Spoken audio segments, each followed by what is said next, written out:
नमः समय सारा स्वानुभूत्याचकास्ते चित्स्वभावाय भावाय सर्वभावान्तरच्छिदे वन्दितु सर्वसिद्धे धूमचर्मणोऽवमङ्गलिं पते वोचामि समय पावि निर्मोसुत केवली भजन।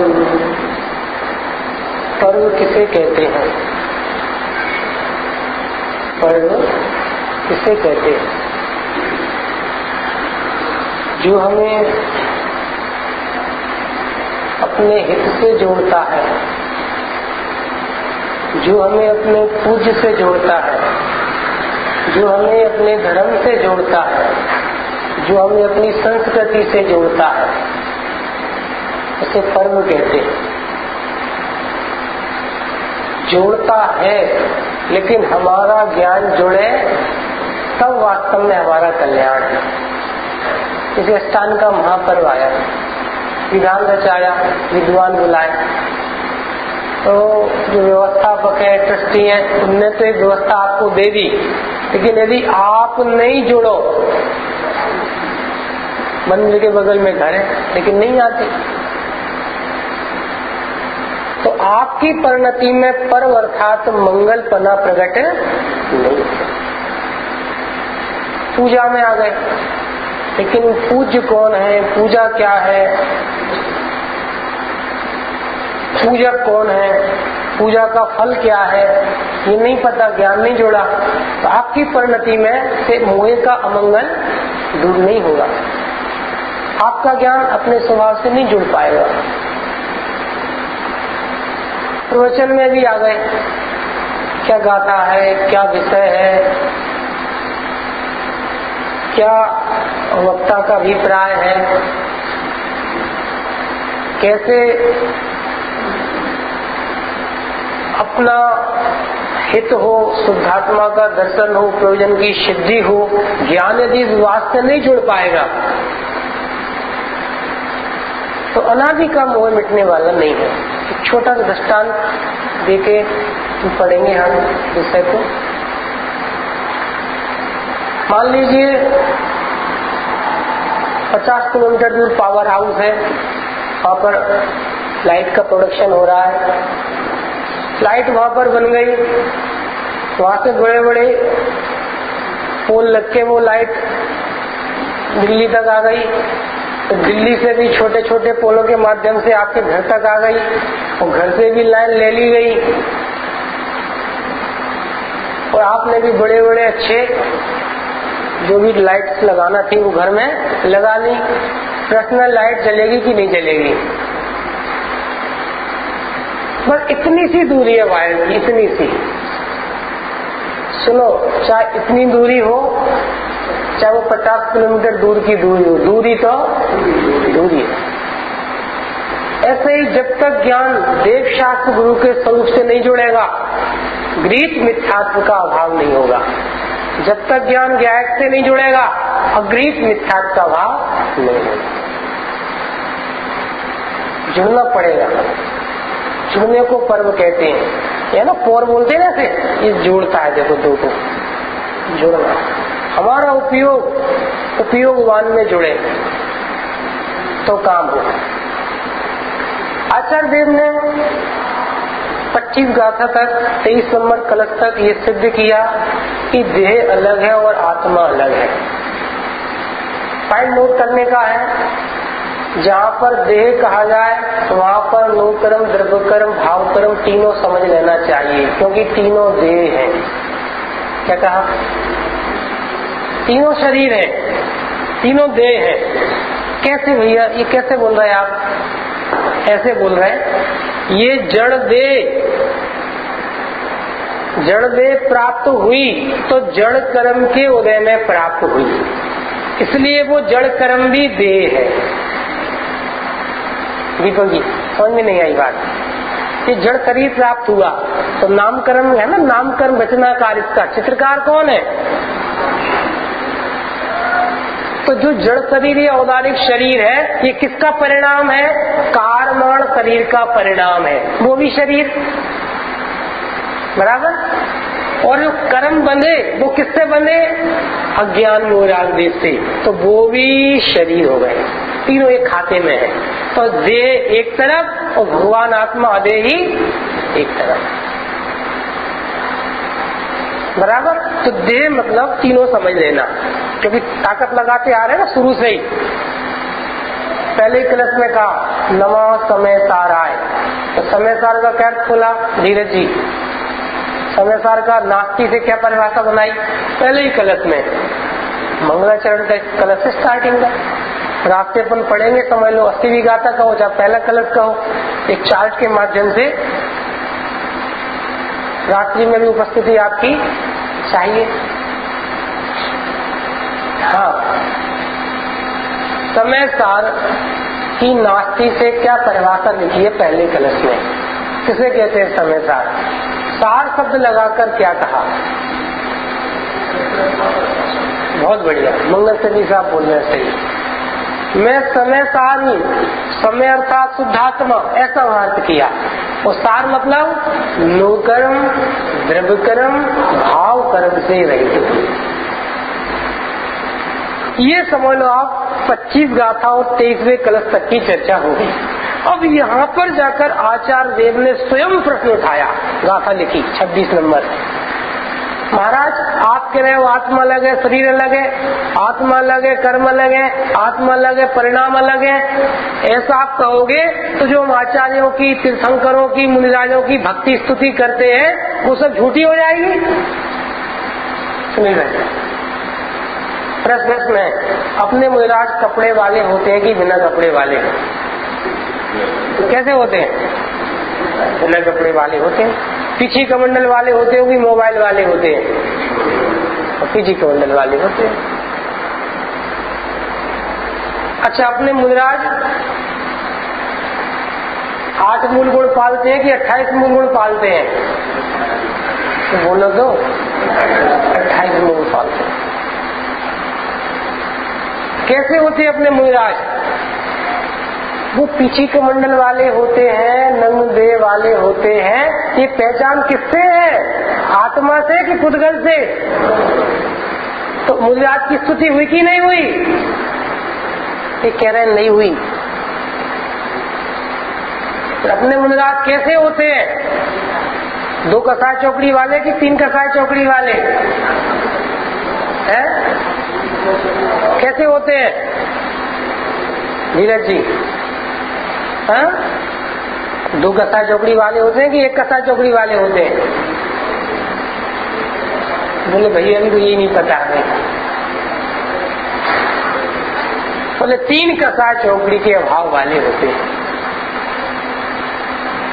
अच्छा, बिना एसी के, बिना कपड़ों के, बिना पत्नी के वो सुखी होते हैं कि दुखी होते हैं?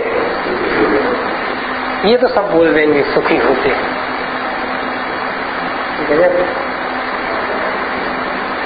यदि हम 7 तत्वों में चले तो पीछे का मंडल कौन सा तत्व है?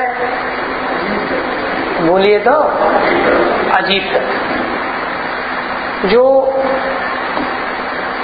कसाय चौकड़ियां है वो कौन सा तत्व है? आश्रम बंधन। तो जड़ कर्मों से कहे तो अजीब तत्व।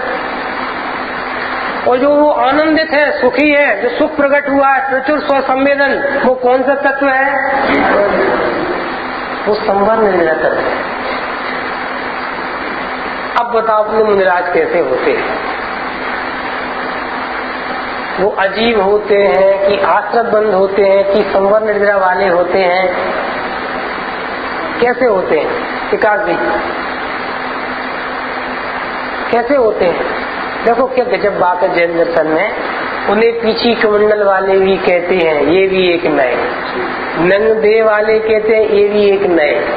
3 का 7 चौकड़ी को उन्होंने अभाव कर दिया विभाव का, ये भी एक नए। वो अतीन्द्रिय आनंद का भोग करते हैं, ये भी एक नए।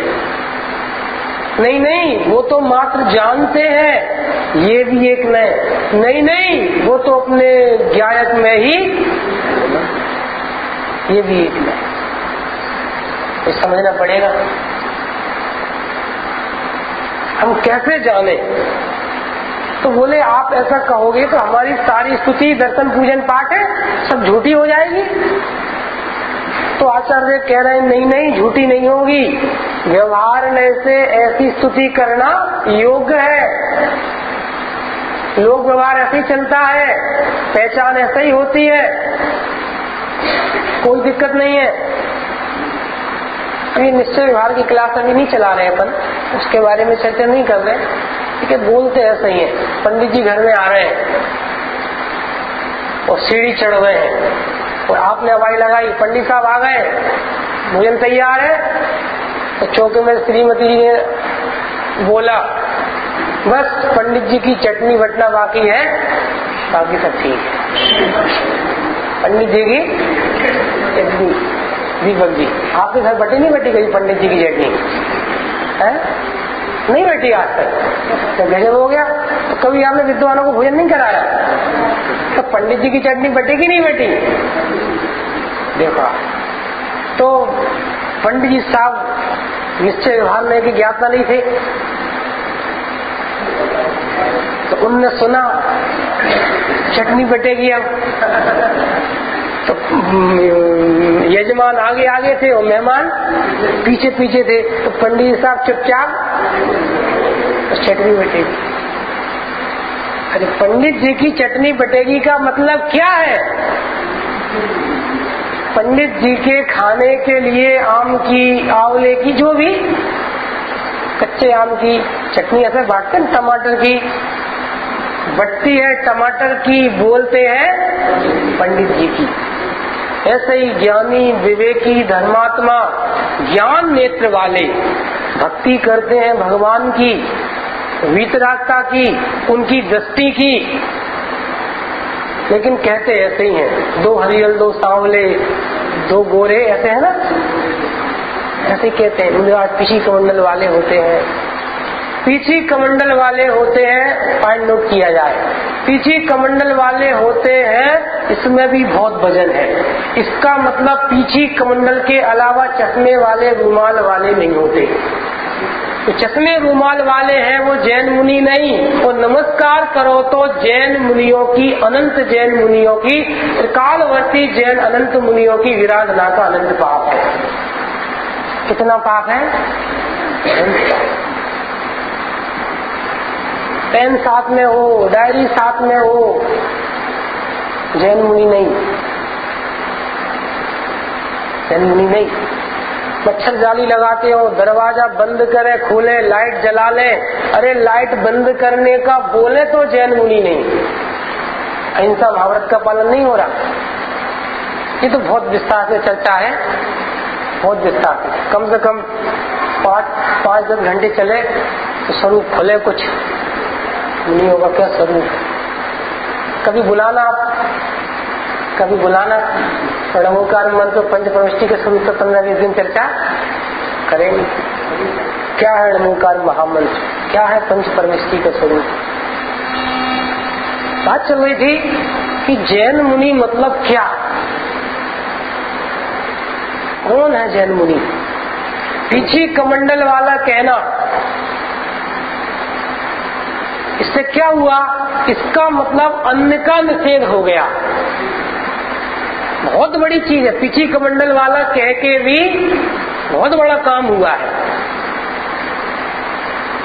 वो भी वाह्य से लक्षण है। चरणानियोग से या प्रथमानियोग से? प्रथमानियोग से कहे एट ए ग्लांस, एक नजर में जैन मुनि की पहचान जो नग्न दिगंबर हो और मात्र पीछी कमंडल के धारी हो, तो जैन मुनि है। चरणानियोग से जो निर्दोष 28 मूल गुणों का पालन करते हो, चल रहे हैं लेकिन ऊपर देख रहे हैं, जैन मुनि नहीं। चल रहे हैं लेकिन बातचीत कर रहे हैं चलते चलते, जैन मुनि नहीं। ईर्य समिति का पालन करते हुए चरणानियोग से जैन मुनि। घूमा ही पिछली रैन में कछु शयन एकासन करन, रात्रि के अंतिम प्रहर में एक करवट से सोते हैं। सोते हैं कि नहीं सोते हैं तो वो जाने, कहते हैं सोते हैं।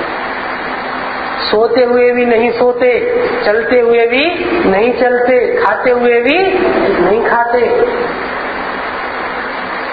ऐसी अलौकिक दशा होती है।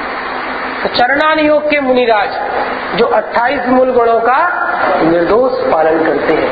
करणान योग के मुनिराज 3 कसाय चौकड़ी के अभाव में जिन्हें प्रचुर स्वसंवेदन है, अतीन्द्रिय आनंद की धारा बह रही है, बाढ़ आई है सुख की।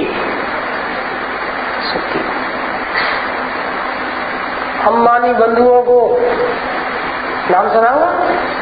सुना कि नहीं सुना? अरे बोलो तो, उनका नहीं सुना होगा तो किसका सुना होगा? खबर मिले कि 1000 रुपए का नुकसान हो गया तो कितना टेंशन। अरे बोलो तो, कोई टेंशन होगा? 1 लाख का नुकसान हो गया, टेंशन होगा? जब पार नहीं है पैसे का, प्रॉपर्टी का, किसी ने एक प्लाट पर कब्जा कर लिए 10 बाई 20 के, टेंशन होगा? अरे टेंशन नहीं, इस बात की तो उन्हें खबर तक नहीं मिलेगी, इंफॉर्मेशन दी आएगी 1 लाख का नुकसान हो गया। ऐसे ही मुनिराजों का जीवन निकलवा, जो सिद्धों में मुनिराज में अंतर देखता है वो पापी है। ऐसा देखा है ग्रंथों में, नियम सारी आदि तो पापी है, कोई अंतर ही नहीं है। पंच परमेष्टि मतलब सब ज्ञान आनंद की मूर्ति करणान योग बोल रहे हैं। करणान से बात कर रहे हैं परिणामों से। कसाय चौकड़ी का अभाव है, कर्मों का अभाव है, तो अंदर आनंद रस की धारा बह रही है। मुनिराज देखें मतलब कैसे देखें? प्रथमान योग से, प्रथमान योग से नग्न दिगंबर दे। बच्चा भी देख के बोल दे जैन का ये जैन मुनि है। तो प्रथमान योग से, चरणान योग से निर्दोष 28 मूल गुणों का पालन। करणान योग से अंतरंग में 3 कसाय चौकड़ी का भाव है, जिसे भावलिंग कहते हैं। प्रचुर स्व संवेदन है, आनंदमयी दशा है, संवर निर्जरा की मूर्ति। किसकी मूर्ति? संवर निर्जरा किसे कहते हैं? एक एक शब्द में बताइए, कौन बताएगा? संवर निर्जरा किसे कहते हैं? लिखिए, आनंद की उत्पत्ति होना वो संवर, और आनंद की वृद्धि होना, निरंतरता होना वो निर्जरा। संवर निर्जरा मतलब कोई शब्द नहीं है। संवर मतलब शुद्धि, रत्नत्रय, आनंद का प्रगटना, इसे संवर कहते हैं। और निर्जरा मतलब रत्नत्रय की वृद्धि, आनंद की वृद्धि, वीतरागता की वृद्धि, निरंतरता। चिंता नहीं करना, 7 तत्व की परिभाषा भी अपन पढ़ाएंगे अवसर आकर। कि एकदम बिल्कुल शॉर्ट में परिभाषा आपको लिखाएंगे। डायरिया नहीं है? अनिल जी, अनिल जी कहाँ है? अनिल जी है ही नहीं है। वो ऐसा हुआ, पानी गिरने का समय, एक खेत तैयार कर रहा है किसान विवेक जी, और पड़ोसी आया। क्यों भाई साहब, क्या फसल बो रहे हो? सुनना ध्यान दे, दृष्टांत छोटा सा है, लेकिन यदि आपको समझ में आएगा तो आपका जीवन बदल जाएगा। दुष्ट इच्छा दृष्टांत की हेडिंग है, टाइटल है दुष्ट इच्छा। तो बीज बो रहा है, पड़ोस वाला आया। क्यों भाई साहब, क्या बो रहे हो? इस बार क्या फसल लेने का मन है? तो बोलता है वो पड़ोसी, पड़ोसी मतलब भारत पाकिस्तान नहीं बताना, ऐसा बता दो क्या बो रहे हो, चना है कि गेहूं है, नहीं बताना। 2-3 बार पूछा, उसने मना कर दिया। तो वो बोलता है कोई बात नहीं, जब फसल आएगी तब पता चल जाएगा कि आपने क्या हुआ था, कोई बात नहीं, मत बताओ आप। तो ये फसल बो रहा है दुष्ट इच्छा, और अंदर अंदर सोच रहा है भगवान करे एक भी दाना ना उगे। जब उगेगा नहीं तो ये देखेगा कैसे कि मैंने क्या बोया था। विकास जी, बात समझ में आई कि नहीं आई? दुष्ट इच्छा किसके प्रति? किसके प्रति? किसके प्रति? किसके प्रति? क्या गजब हो गया? पड़ोसी के प्रति की तो बात ही नहीं है। खुद बो रहा है, मेहनत कर रहा है, खाद पानी डाल रहा है, बाढ़ लगा रहा है, बाजार से बीज लेके आया है, कर्ज लेके। तो भारतीय किसान के बारे में कहा जाता है कर्ज में जन्मता है, कर्ज में जीता है और कर्ज में मर जाता है। क्या कहा? भारतीय किसान के बारे में पुरानी कहावतें हैं, नहीं बदल गई। कर्ज में जन्मता है, कर्ज में जीता है, कर्ज में मर जाता है। सुनो, ऐसे हम अज्ञानता में जन्मे हैं, अज्ञानता में जी रहे हैं। प्रश्न है अज्ञानता में मरना है कि नहीं मरना? प्रश्न ये है। दुष्ट इच्छा। भैया आप तो पढ़ाते रहो, बोलते रहो, वैसे बहुत बड़े पंडित आके चले गए और दिव्य ध्वनि सुन के आ गए। हमें नहीं सुनना, नहीं सीखना, नहीं पढ़ना, नहीं लिखना। आपका काम सुनाने का है, हमारा काम सुनने का है। ज्यादा बोलोगे तो प्रवचन और बंद करा देंगे। भैया नरक निगोद चले जाओगे, चले जाएंगे नरक निगोद। आपको क्या करना? ये कैसी इच्छा है? किसके प्रति है? नीरज जी, जरा सी गर्मी बर्दाश्त नहीं होती। अरे गद्दी से विद्वान किसी का नाम लेके थोड़ा सा बोल दे, क्यों कैसे बैठे हो, तो ऐसा लगता है मानो सूली पर लटका दिया। लगता है एक पिन चुभाए कैसा दुख होता है। और निगोद के दुख, निगोद मतलब, निगोद मतलब नहीं गोद, जहाँ पर नहीं है किसी की गोद। यहाँ पे मम्मी मारे तो पापा की गोद, पापा मारे तो मम्मी की गोद, प्यास लगे तो पानी की गोद, भूख लगे तो भोजन की गोद, गर्मी लगे तो एसी चला लो। गोद है ना, गोद। कोई शरण हो जाता है। लेकिन निगोद क्या है? जहाँ नहीं है किसी की गोद। सुनो, है एकमात्र अनंत दुखों की गोद है। केवली परमात्मा जानते हैं और वो जीव उस दुखों को भोगता है। लिख लो आप कल्याण योग से। एक साथ 23 कसाय का उदय होता है। कसाय कितनी है टोटल? 25। अनंतानुबंधी क्रोध मान माया लोभ, अप्रत्याख्यान क्रोध मान माया लोभ कितनी हो गई? 8। प्रत्याख्यान क्रोध मान माया लोभ, संजनन क्रोध मान माया लोभ 16 हो गई। फिर हाथ रति रति स्त्रीवेद प्रोद्वेद नपुंसक वेद है ना, शोक भय जुगुप्सा 25 कसाय है। एक साथ एक इंद्री पेड़ हो, पहाड़ हो, वायु का एक जीव हो, निगोदिया हो, एक साथ एक समय में 25 कसाय का उदय, 23 कसाय का उदय होता है। दो कौन सी नहीं होती? एक पुरुष वेद और एक स्त्री वेद, दो नहीं होती। एक साथ 25 कसाय का उदय। और जैसे भिलाई की भट्टी के सामने जाकर खड़े हो जाओ, बाहर 50 डिग्री टेम्परेचर और भिलाई की भट्टी का 2000 डिग्री टेम्परेचर, क्या होगा? ऐसी जलन, ऐसी चुभन, ऐसी दुख का वेदन वो जीव करता है। क्यों करता है? क्योंकि उसका ज्ञान प्राप्त पर्याय में ही तन्मय है। जीव तो वहां भी ज्ञान स्वरूप ही है, द्रव्य पर्याय वाली वस्तु है, उससे भिन्न है दुख से, लेकिन ज्ञान को पता नहीं है दुख इसका है। देखो दुख का आपको छोटा सा दृष्टांत देके सिद्ध करें। आप घर पर हैं, आपको खबर मिली मंदिर में आग लग गई। बोलो क्या होगा सुनते से? अरे एकदम बोलो फटाफट एक साथ, टाइम वैसे आज कम है, 15 मिनट बचे। हाँ दीपक जी, सुनते से क्या होगा? मंदिर में आग लग गई, सुनते से क्या होगा? दीपक जी बोल रहे हैं दुख होगा। आप लोगों का क्या कहना है? अरे बोलो तो, क्या बात है? पता नहीं भैया आप कैसे प्रवचन कर रहे हो, पहली बार समझ में नहीं आ रहा। सुनी लीजिए कल खबर मिली मकान में आग लग गई, क्या हुआ? क्या हुआ? सुनो, जैन मंदिर में नहीं, शिव जी के मंदिर में। आग तो लगी है, लेकिन किस मंदिर में लगी है? शिव जी के मंदिर में। अब क्या होगा?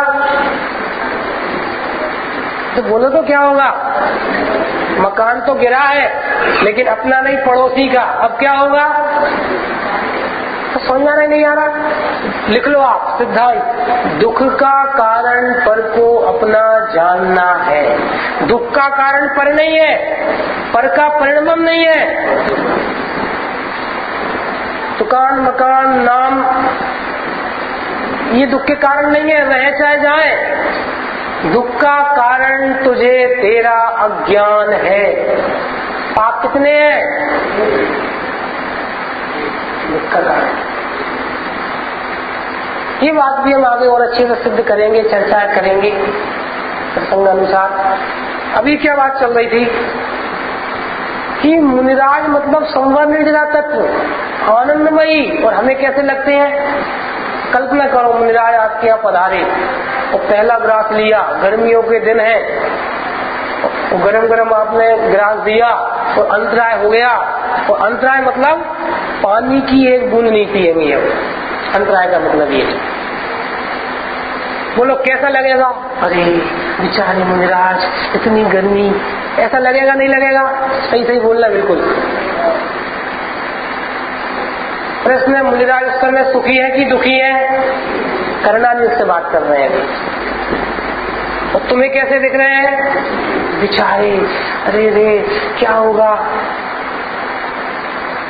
वो आनंद का अतीन्द्रिय रसपान कर रहे हैं और तुम्हें बेचारे दिख रहे हैं। ये अज्ञानता, जानते नहीं मुनिराजों को,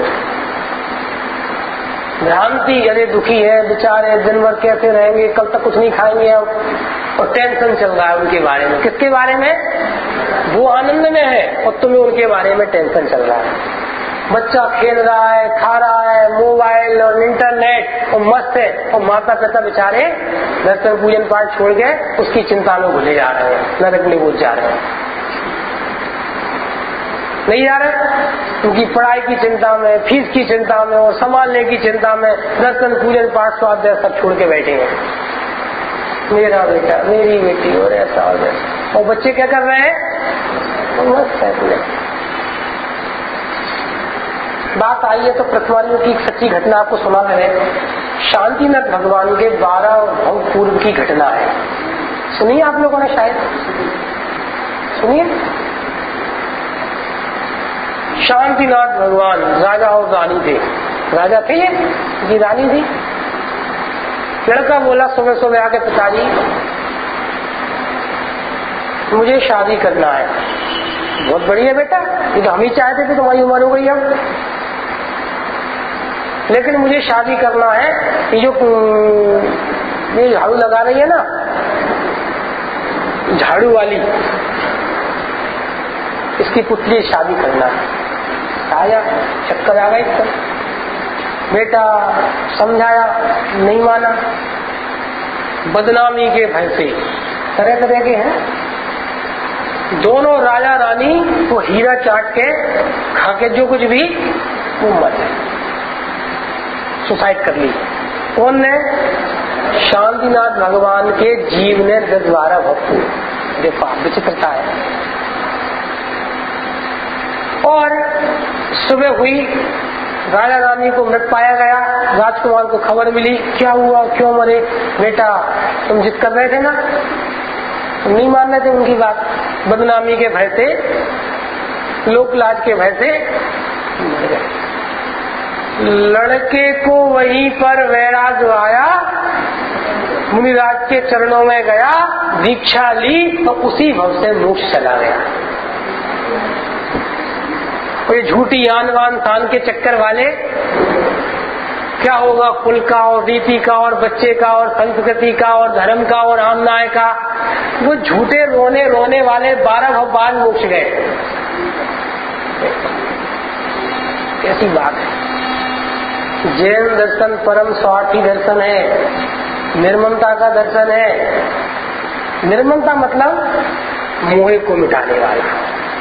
ऐसा नहीं खा रहे हैं, जा रहे हैं, चींटी मर रही है, भक्ष खा रहे हैं, रात में खा रहे हैं, ऐसी निर्ममता का नहीं, पत्नी बच्चे कैसे ही है, मतलब उनके साथ सब चल रहा है, ऐसा दर्शन नहीं।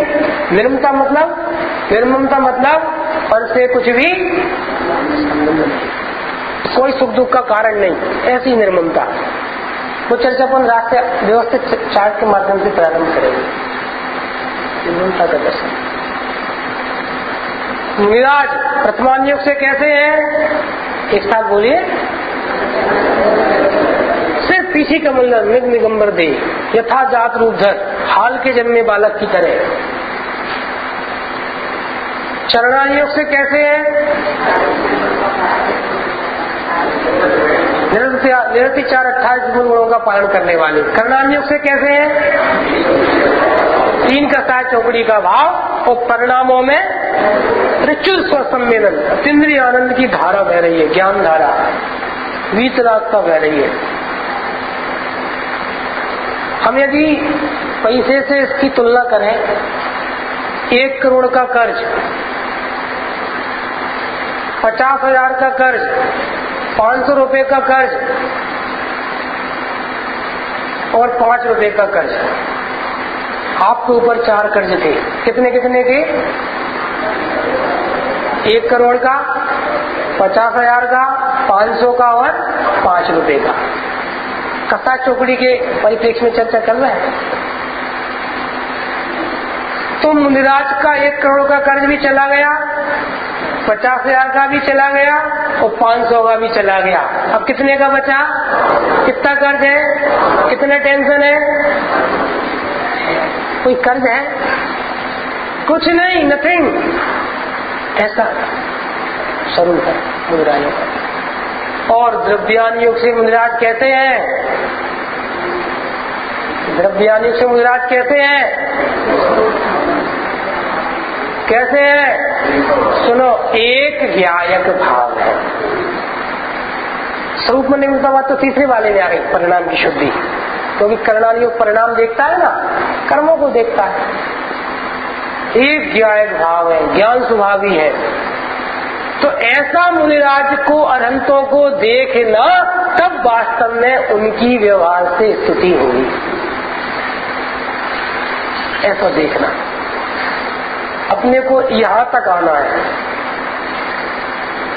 चारों अनुयोग से देखना, अनंत भगवान समस्वरण वाले हैं, दिग्बुध्वनि वाले हैं, 64 चवर वाले हैं, है कि नहीं, परमोदारिक शरीर वाले हैं, है कि नहीं, 4 घातिया कर्मों का नाश किया है, अनंत चतुष्टय वाले हैं, है कि नहीं। और वास्तव में अनंत भगवान कैसे हैं, जीव है, ज्ञायक भाव है या नहीं। चारों अनुयोग चाहिए, ज्ञान चाहिए, दुष्ट इच्छा को छोड़ना पड़ेगा, बराबर लिखना पढ़ना पड़ेगा। 3 तारीख को आपकी परीक्षा होगी, 4 तारीख को वीर शासन जयंती है, प्रथम दिग्विदेश न कृति विपलाचल पर्वत पर। आपको 2-3 दिन में उसका एक पेपर दे देंगे, तो उसका रिजल्ट भी 4 तारीख को घोषित किया जाएगा और उसके साथ बड़ी आपको इनाम दिया जाएगा, सम्यक दर्शन का, सम्यक ज्ञान का। अब इतनी अच्छी तैयारी करोगे तो इनाम भी अच्छा होना चाहिए।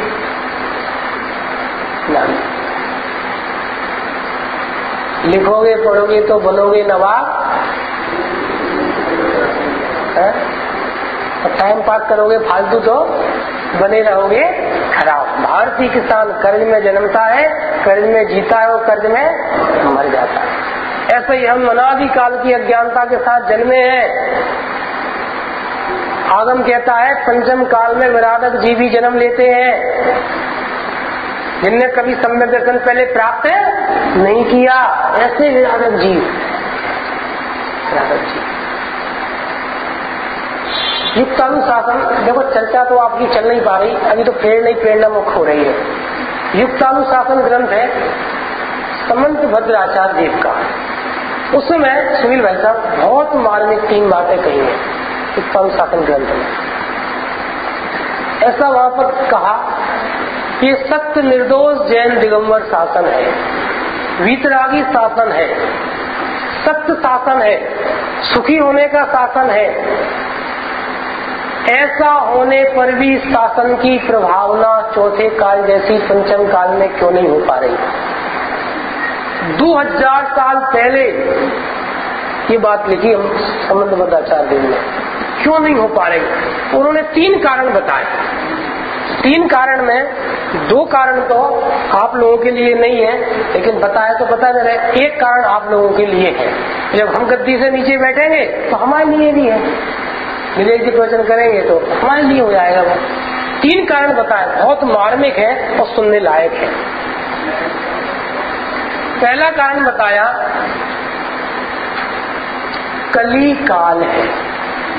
इनसे बात चली थी अपनी, हुंडा अवसर अपनी कली काल, निकृष्ट काल, विराधक काल। देखो हम जितने लोग बैठे हैं ना, ये भी आश्चर्य ही है, आश्चर्य है वास्तव में।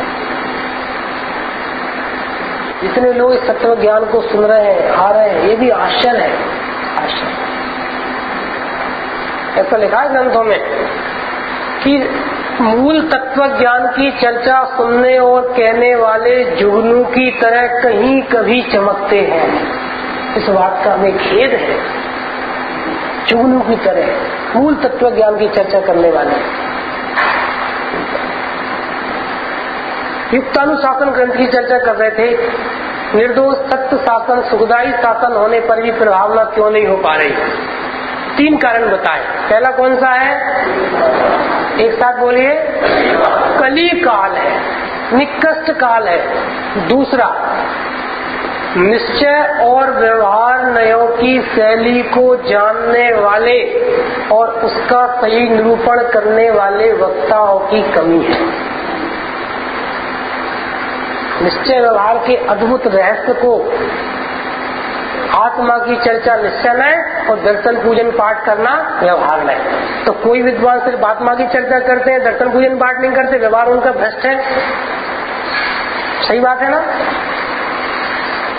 अरे बोलो ना, ये पंडित जी बहुत अच्छे हैं, इनका निश्चय भी अच्छा है, शुद्धात्मा की चर्चा करते हैं और शुद्ध भोजन करते हैं और चंदन योग का भी उपदेश बराबर लेते हैं, तो व्यवहार भी अच्छा है। सच्ची बात है ना?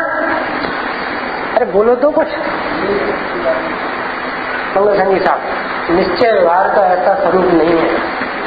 पुरुषार्थ सिद्धि उपाय का कि 6, 7 नंबर 8 नंबर के श्लोक पढ़ना, 6, 7, 8 नंबर के श्लोक, स्वरूप कुछ अलग है।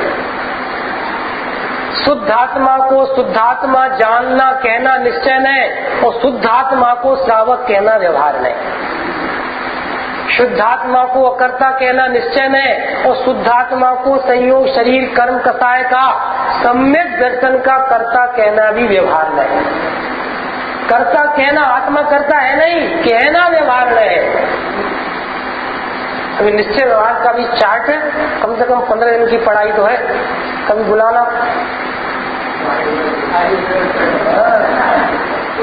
कम से कम 15 दिन की, कम से कम बता रहे हैं। वो तो डॉक्टर साहब ने वो लिखा है नए चक्र, वो चले तो कम से कम 2-3 महीने तो चले। निश्चय भार का स्वरूप बहुत अद्भुत है। कुछ पता नहीं है, कुछ पता नहीं। धीरज जी, ये शरीर की क्रिया चल रही है, ये निश्चय है कि व्यवहार है?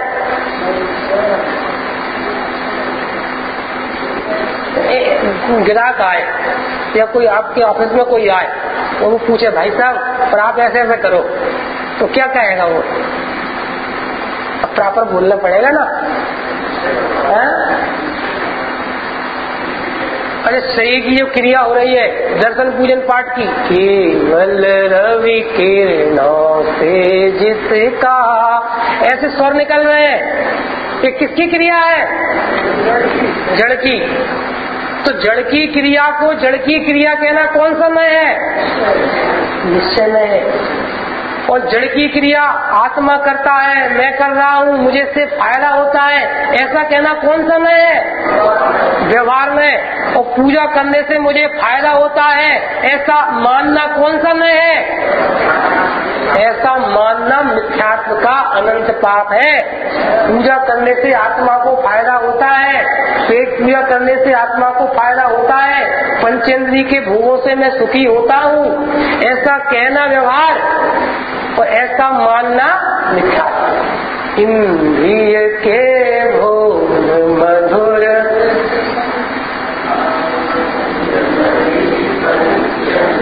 इंद्रिय के भोग मधुर इंद्रिय के भोग विषम नहीं है, आत्मा को उससे कोई हानि नहीं होती। क्या कहा भैया, आप तो ऐसे ऐसे प्रयोजन कर रहे हो। नहीं है, क्योंकि पंचेंद्रिय के भोग और पंचेंद्रिय आत्मा को छूती नहीं है, उनसे आत्मा का कोई बिगाड़ नहीं है। विवेक जी गलत तो नहीं बोल रहे? नहीं, गलत बोले तो सुधार लेना। विकास जी तो समझ में आ रही नहीं आ रही बात? पंचेंद्रिय के भोग मधुर विषम होते तो भरत चक्रवर्ती का मोक्ष कभी नहीं हो पाता। बहुत मार्मिक बात है, समझना पड़ेगी, समझना पड़ेगी बात। धीरज जी तो समझ में आ रही कि नहीं आ रही? अच्छा, भोग मधुर विषम नहीं है, लेकिन भोग भोगने का भाव तो खराब है कि नहीं? अरे बोलो तो। अरे उससे तो आत्मा का हित होता कि नहीं होता? अरे बोलो तो। आत्मा मतलब ज्ञान स्वभावी वस्तु, तो किससे खराब होती है? किससे खराब होती है? कब खराब होती है? अग्नि बोली सोने से। कौन बोली? तो बोलते जाओगे तो मजा आएगा, आपको नींद नहीं आएगी। धरती की गुरुत्वाकर्षण शक्ति काम नहीं करेगी।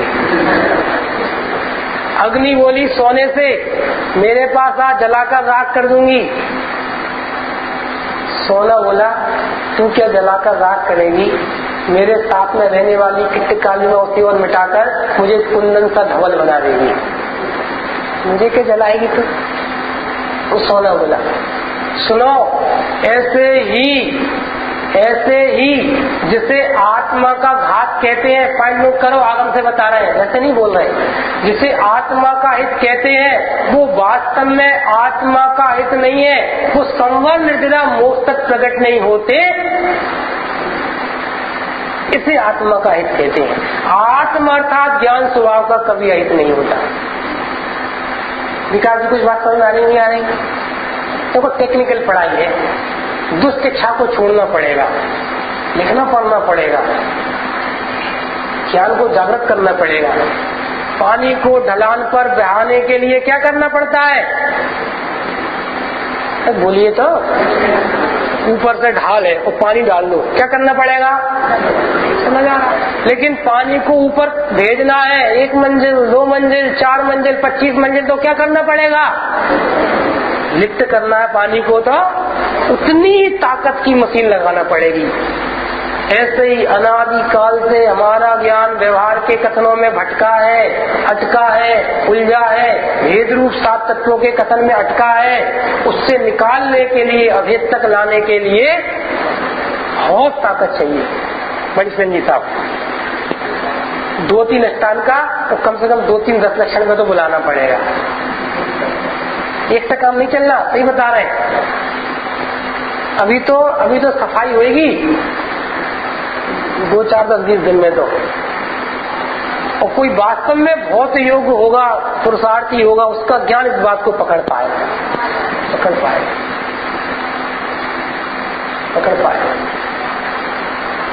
युक्तानुशासन ग्रंथ की बात बता रहे थे, 2 कारण बताए, तीसरा भी नहीं बताया। 2 कौन कौन से बताए? कलिकाल है और निश्चय व्यवहार नयों के ज्ञाता, वैसा प्रेजेंटेशन करने वाले वक्ताओं की कमी है। तीसरा कारण था श्रोताओं के चित्त कलुषित है। क्या कहा? कलुषित है। कलुषित है मतलब योग रीति से सुनने आते ही नहीं है, बैठते ही नहीं है। क्या गाथा कह रही है, क्या टीका कह रही है, क्या भावार्थ कह रहा है, कैसे प्रयोजन की सिद्धि करना है, वो से नहीं है। कुछ विवेक विचार नहीं है। मुनि राम सिंह जी पहाड़ दुआ ग्रंथ में उन्होंने, नाम क्या मुनिराज का? राम सिंह। ग्रंथ का नाम क्या है? पहाड़ दुआ।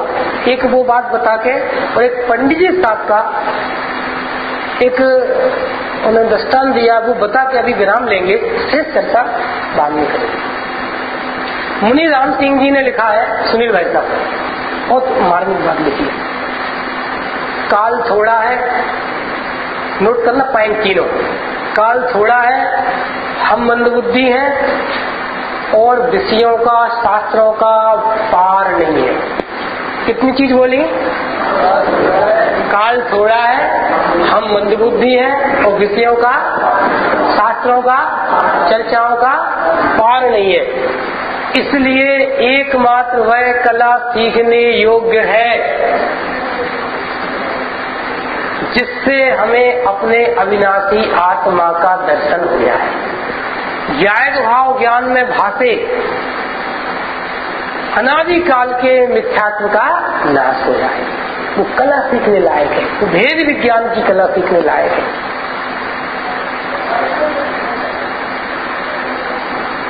पंडित जी सामने एक दृष्टांत दिया है। जिनको ऐसा लग रहा हो भैया निश्चय नहीं की बात, शुद्धात्मा की बात, ऊंची बात ऐसा लग रहा हो, पंडित साहब ने एक दृष्टांत दिया। पंडित साहब ने मतलब बड़े पंडित साहब, आदरणीय बाल ब्रह्मचारी रविंद्र जी साहब ने ऐसा दृष्टांत दिया। मां लड्डू बना रही है, गरीब घर है और लड्डू की खुशबू मिली बच्चे को, तो बच्चा आ गया, मां लड्डू बन रहे, मां लड्डू बना रही, हाँ बेटा हमें दे दो, मां ने दे दिया। अब बच्चा है मतलब मीठे के शौकीन, फिर आ गया, माँ थोड़ा सा और, भिंड की भाषा में कह दो नेक्स्ट तो फिर दे दिया माँ ने। थोड़ी देर बाद फिर आ गया, माँ को पता है इसका पेट खराब है, कीड़े पड़ते हैं, मीठा ज्यादा खाता है तो हाँ मत जाना, चलो बच्चा है मन थोड़ी मानता है। फिर आ गया, माँ ने डांट के भगा दिया। अब माँ ने लड्डू पूरे बना लिए और माँ को मंदिर जाना है। अब मंदिर लगाया दरवाजा चौके का, मंदिर चली गई। अब बच्चे ने जैसे ही देखा माँ आउट और बच्चा किचन में इन। अब बच्चा देख रहा है कहाँ है कहाँ है कहाँ है कहाँ, कहीं लड्डू नहीं दिख रहे। चारों तरफ निगाहें घुमाई, ये खोलो वो खोलो, कोई समझ में नहीं आ रहा। अचानक निगाहें पड़ी, लड्डू तो वो टंगे, लड्डू तो वो टंगे। अब क्या करेगा बच्चा सुनील भाई साहब? ऊंचे हैं, दूर है, ऐसा क्या क्या छोड़ देगा? अरे स्टूल पेंच जो भी मिलेगी खींच के, नहीं बन रही तो जो कुछ भी करके लाएगा और जितने ऊपर लड्डू रखे होंगे वहां तक अपने हाथों को पहुंचाएगा और लड्डू को निकालेगा, खाएगा और मारी मैंने लड्डू मुंह साफ करके सब व्यवस्थित करके मैंने लड्डू खाए। ऊंचे कह के छोड़ देता है। जैसे वो लड्डू ऊंचे हैं ऐसे कह के नहीं छोड़ता, और तुम ऊंची बात कह के, ऊंचा तत्व कह के, बड़ी चर्चाएं कह के, BA की बात कह के छोड़ देते हो तो क्या उस बच्चे से भी दुष्शिक्षा। आज की 2 दृष्टांत याद रहना, दुष्शिक्षा हो रही है। जैसे वो बच्चा नहीं छोड़ता ऐसे ही हमें भी ये तत्व चर्चा छोड़ने योग्य नहीं है। अंतिम बात, तत्व ज्ञान विहीना नाम दुख में भी शाश्वतम। तत्व ज्ञान से रहित जीवों के दुख शाश्वत होते हैं। यदि आपको अनंत काल तक अनंत दुख और पसंद है तो आप बिल्कुल तत्व ज्ञान पढ़ना सुनना मत, लिखना पढ़ना मत, बराबर इसमें उपयोग मत लगाना। हम सब चारों अनुयोगों से, निश्चय व्यवहार से, देवशास्त्र गुरु का, सात तत्वों का, अपनी शुद्धात्मा का स्वरूप जाने, उनका प्रयोजन जाने और अपनी आत्मा का कल्याण करें, इसी भावना के साथ अभी विराम।